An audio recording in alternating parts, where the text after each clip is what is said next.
Well, I think what drew me to the project the most was just the chance to work with Guy Ritchie and, of course, Statham. But I actually think it's just the kind of movie that I've never done before. And so when they pitched it to me and they were like, it's kind of like a spy, James Bond kind of movie with a sense of humor, I was like, yes, because I've never been in an action movie before. And I thought that would be really fun.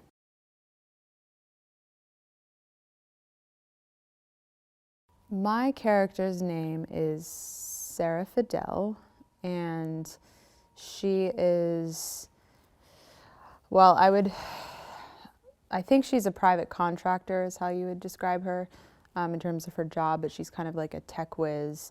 She's the one that's kind of in Jason's ear, you know, telling him like where to go, where the bad guys are, hacking into all of the computers and but having a good time while she does it. She's a very big sense of humor about it. And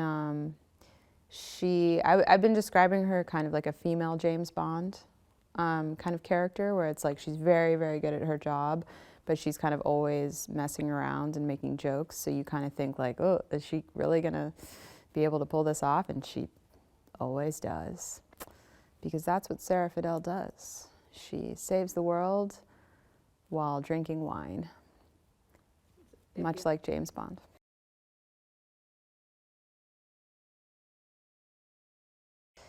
I think my character is very competitive. And I think, you know, in the beginning of the movie, she's kind of matched with Orson Fortune, played by Jason Statham.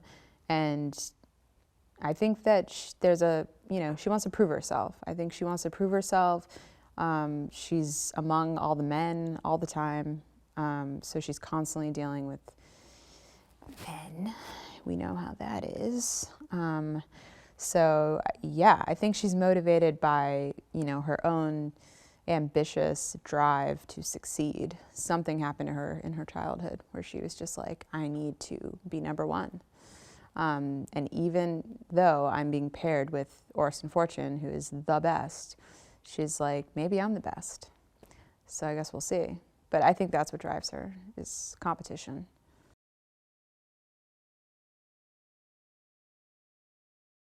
Nathan is kind of like our boss, played by Cary Elwes, and you know, he's kind of become the butt of all the jokes. Like he's like daddy. You know, he's always like reprimanding us and scolding us for drinking too much expensive wine, and telling us what we need to do on our mission. And I guess he's watching us from afar. I don't see him, so I don't know what he actually does. I do know that he likes to eat eggs, and he likes to sleep in his jammies, and he, I think, fancies himself like a very classy man. But Orson and Sarah just poke fun at him all the time and roll their eyes at him. But they love him, much like Cary Elwes in real life. You know, we love Cary, but we also make fun of him because it's just easy. Orson Fortune, obviously, played by Jason Statham, is the #1 private contractor, agent, secret spy, agent, killer, weapon machine, man. He's a mystery, man of mystery. Not sure what drives him. I think he just wants to go on holiday and drink expensive wine. I think he's just driven by expensive wine. And JJ is played by Bugzy Malone, and he is kind of like a shooter. He's a sniper specialist. He can, I guess, shoot anyone from far distances, and just an all-around reliable kind of guy. I think he isn't quite sure about Sarah Fidel. He's kind of looking at her like, I don't know about this woman, but I think in the end that he likes her. But he's sweet. And yeah, we're kind of like this ragtag operation. Maybe we don't do it the normal way, but we get it done in the end. We save the world because someone has to do it.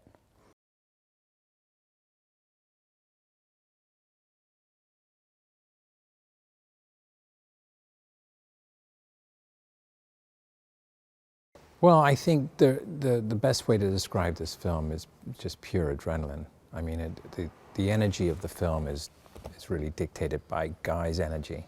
And Guy is just, I mean, there's no end to it. He's extraordinary. He has the energy of a teenager. And I think you can see that in his work, you know. I mean, if you're flipping the channel on television and all you need to see is 3 or 4 frames of anything that's on, and you know instantly that you're watching a Guy Ritchie movie. And that's because he has a very unique voice and a unique style of filmmaking. And there's no one like him. There's just no one like him. There are people who try very hard to be like him, but there's only one Guy Ritchie.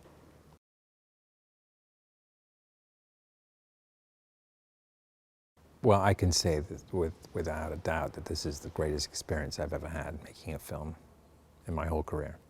You know, and there've been some wonderful experiences I've had on other movies, but nothing compares to this one.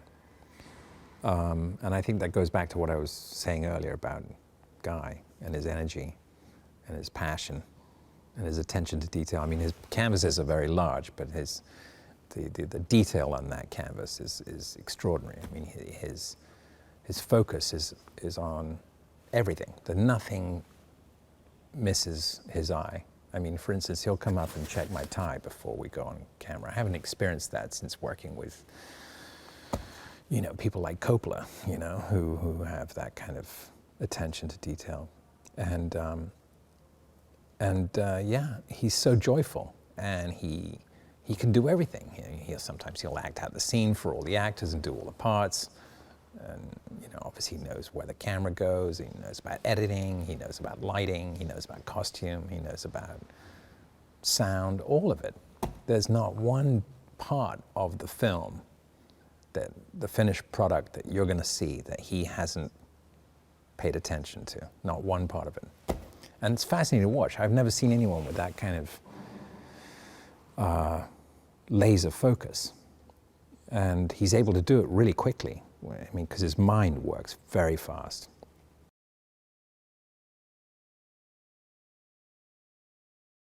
Well, I have a little bit of a notion about spying. My grandfather was a spy during World War II, and so he shared some stories with me. For instance, how to throw the enemy off the scent by checking into a hotel and having a whole other life, another character that checks into a hotel that doesn't exist, and making sure that whoever's following you or tailing you believes that that person is actually in that hotel. So room service and laundry, dry cleaning, that kind of thing. It's all kept up so that the enemy will be fooled into paying attention to that person, not what you're actually doing, you know, that kind of thing.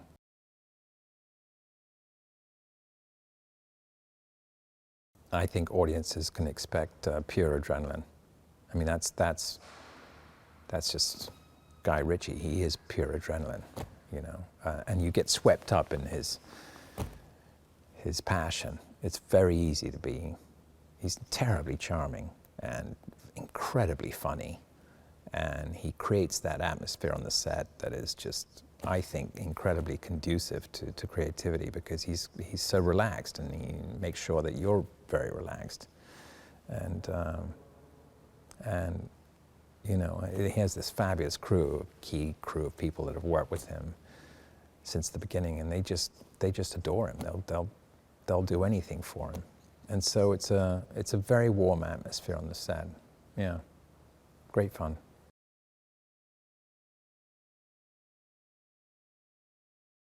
Well, I'd obviously followed Jason's work, like most people, and admired him for his talent.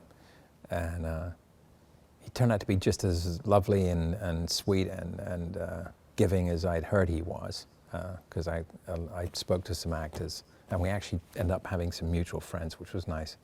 And so, yeah, he's terrific and very giving and very funny. I think people are going to see another side to Jason in this movie, where you see his sense of humor, because he's very, very funny. And I think Guy wanted to explore that more with this character. Yeah.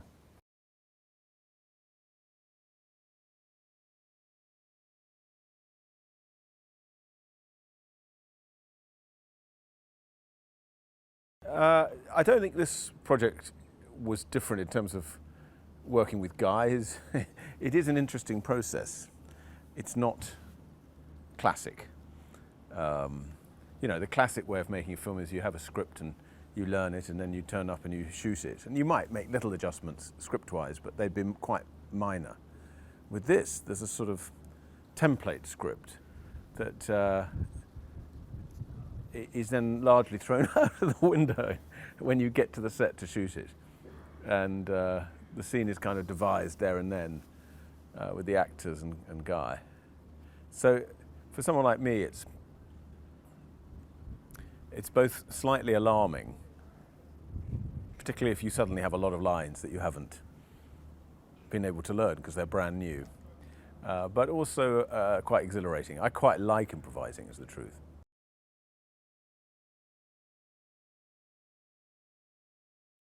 So I play someone called Greg Simmonds, who's a billionaire arms dealer who is motivated in life, well, by money. He loves money, but he's also one of those billionaires who's come to regard himself as a good man, despite the fact that he sells arms all over the world. He even has a charity for war orphans in a sort of delicious irony. And he thinks he has values, and he loves life, really, people and the people around him, his team. Big enthusiasm for everything, really, because I think it's important. You've got to quite enjoy your character, and I quite enjoy being Greg.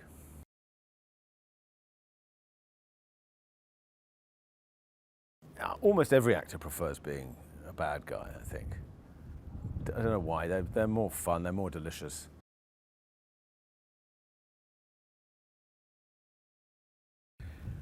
I think they can expect the usual Guy Ritchie pleasures. Stylish, it will look amazing, it'll be snappy, it'll be funny, it'll be thrilling, and in this case it'll also have a lot of action, because we have Jason and a lot of significant action sequences.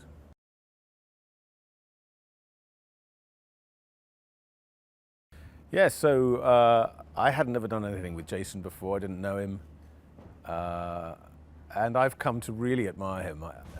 He's a nice guy. He knows who he is, and knows what he likes, and knows what he's good at, and he's really good at it. I've started watching little clips of his films when I have insomnia. They're brilliant. So I've loved doing stuff with him. I get on very well with Josh Hartnett. We had a big drunken night out in New York some years ago, and it was nice to see him again after that. And Aubrey's a laugh, and yeah, I mean, then there's an amazing cast of other characters, a lot of really good Brit actors. So it's been great.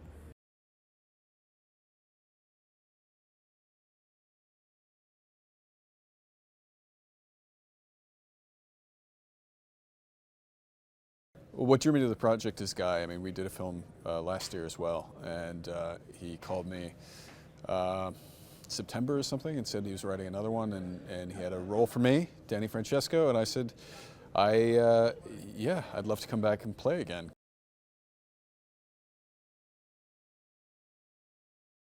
It's making fun of all the tropes of James Bond films, but also kind of giving the action and the comedy and all of that, making that front and center, and not worrying about all the kind of ridiculous tropes that are used in those films.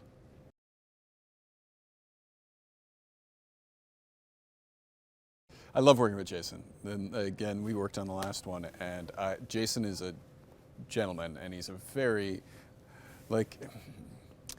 it's hard to explain to someone who doesn't know him beyond his persona, because he's just such an easygoing, nice guy.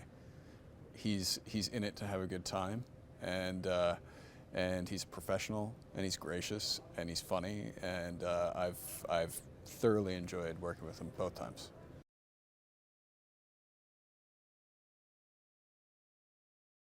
Danny Francesco is an actor, very well-known actor, who is beloved but misunderstood because he's living a bit of a double life, as a lot of actors are, I think, where in the persona that he's known for in the business and outside of the business is not, it sort of hides the darker aspects of his character. When we find him, he's been having an affair with his sister-in-law, and that is the dirt that Jason's character Orson has on him in order to get him to join this mission. And Danny has he's like a lot of actors, I think, he's attracted to power and becomes a bit obsessed with Hugh Grant's character, who is an arms dealer. So his sort of moral compass might be a little off, not particularly worried about these sort of things, just enamored with the person who's seemingly the biggest, toughest person in the room. And Danny wants to embody that, you know? He wants to be that himself. But he's a little bit of a scaredy cat.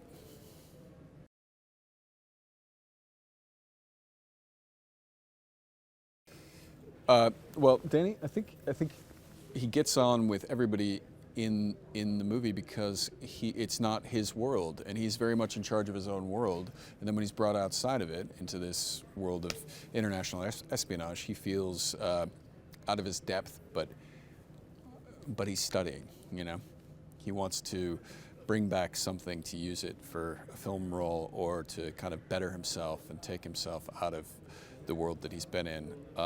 I think Danny's he's looking for a new adventure, and he finds it with these guys.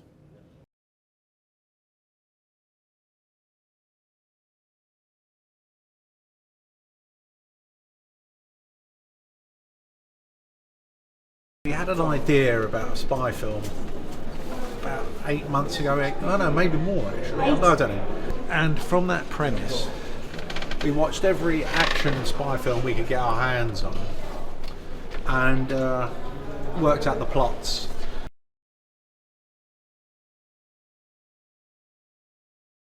I wrote this first scene about 6 months ago, I think. And once I wrote the scene, I knew what the tone was for the film, and I like that tone. And up until then, I couldn't see how I was going to make this film. So once I wrote this, it influenced all the other scenes in the film, and then I knew what I was going to do.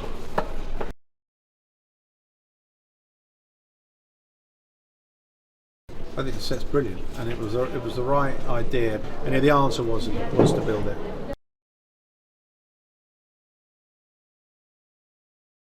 It's very much about, if you find people that you like and correspond with, then why not do it again?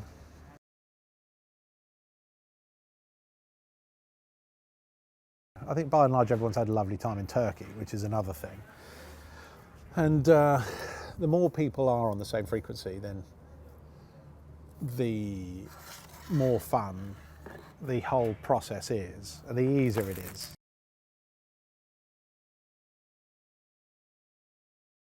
So much of scenes is about, and dialogue is about a rhythm, and whether that rhythm, they understand the rhythm, your filmmaker understands the rhythm, and really the film is rhythmical, but in scenes. So if you listen to this one, it was, when we started cobbling it together, there was no rhythm initially, it was just a structure.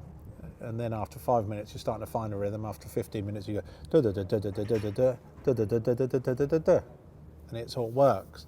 And unless scenes find a rhythm for me, they feel hollow.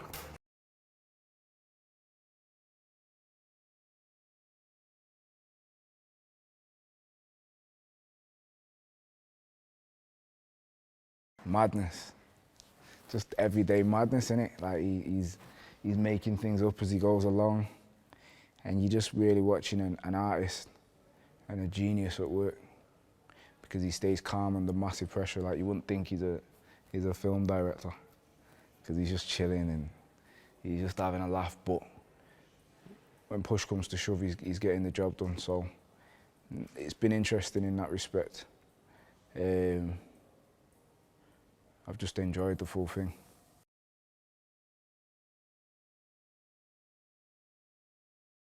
Global. It just feels big, do you know what I mean? The project just feels international, global, so big. Something like that.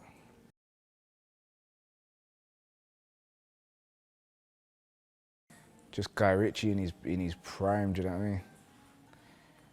Just flowing, do you know what I mean? Fluid, the way it's been created it's been a fluid process. So even I'm excited to see the finished product, do you know what I mean? As an actor, you don't see every single bit of it.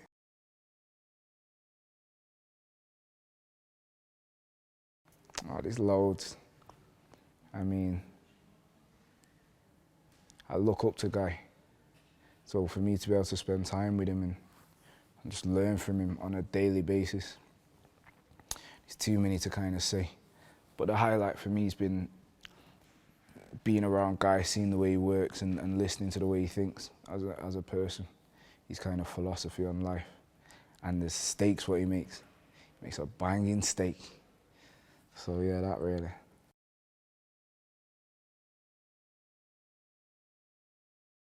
Oh, driving and acting at the same time on an extreme level.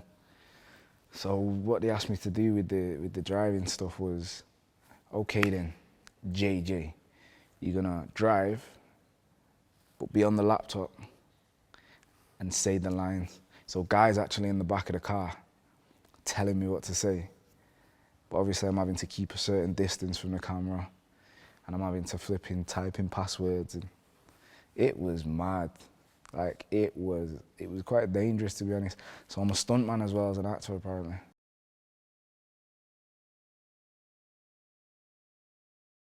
He's an up-and-coming guy. And he's transferred over to being like a private contractor. But before he'd done some kind of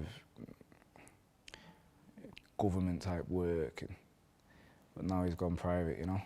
So he's on the come up and he's hungry. And he's kind of new, but at the point where I kind of come into it and meet Orson, I've had experience. So people are shocked at the way I'm going on. I'm a good shot, good with dogs. And that's that. I'm the novice, but I'm a good novice.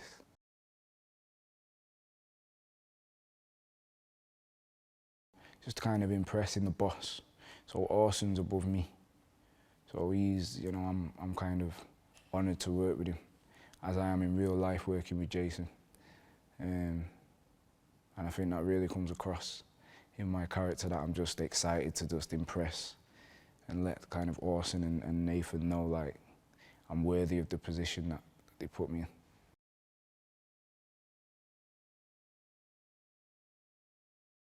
I used to box growing up, and I boxed for about 4 years, like pretty seriously, and then I've just kind of kept it up. I'm of a level of athleticism in terms of that.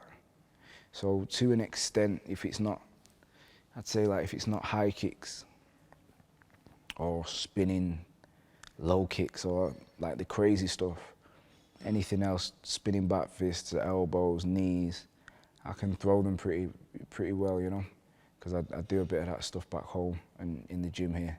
So it was just a case of having a little bit of an artillery, luckily, and then working with the stunt guys and finding what actually worked. And I've actually seen them scenes back, they do work. They're serious, you know.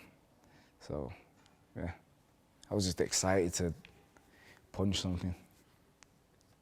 So I just kind of got involved, and it's a really creative process, the way the guys build the fight scenes. Everybody just kind of gets involved until they figure out the end result.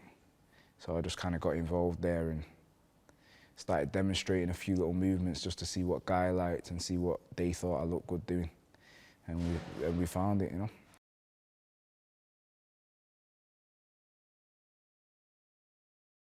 Then go. Here we go. And action. Guard dog. guard. Dog. Good with a dog. I heard a gunshot. Anyone dead? Good. I said the front was clear. Michaela, my darling, your boyfriend wants to use me, don't know why, as inspiration for his next film. Idea hatching. Why don't you two come and have a little vacation in my Turkish villa this weekend, and he gets to shadow me, you know, do whatever I do. Whatever I do. What do I do? Yes, We'll find out. Yes. Is that a good idea? Yes. Shimmy and then a okay, let's go, or something like that. Do you want me to try one? Yes, please. Michaela, I'm here with Danny Francesco. That's right. I saw you earlier. Yeah, Greg told me that he had this amazing painting, and he knows I'm an art lover, so. No, it's not possible. Oh yeah, it is possible. And lovingly restored with my own hands. Not really with my own hands. I'm rubbish with all machinery.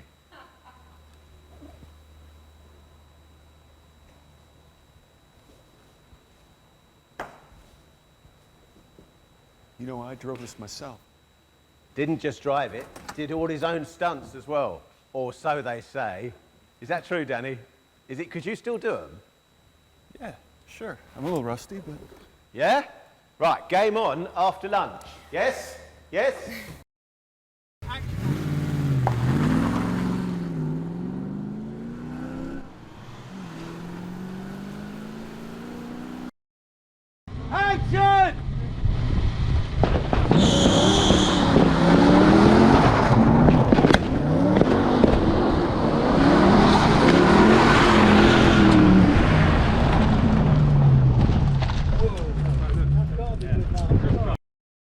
Next. So, looks like we're all flying foul. We'll track Kasim, find out where he leads us. Sarah, you go with Danny as planned. Find out from Greg exactly what it is he's buying. We need that confirmation. About job satisfaction.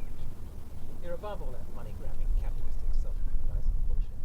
Besides, who needs money when you're a fucking super agent? Noting your file. I have some good news. Since your last escapade was such a success, don't let it go to your heads. I have another job for you. And this time, the money is spectacular. JJ, keep an eye on him. Hold on. Must be hard going through life with an extremely small penis.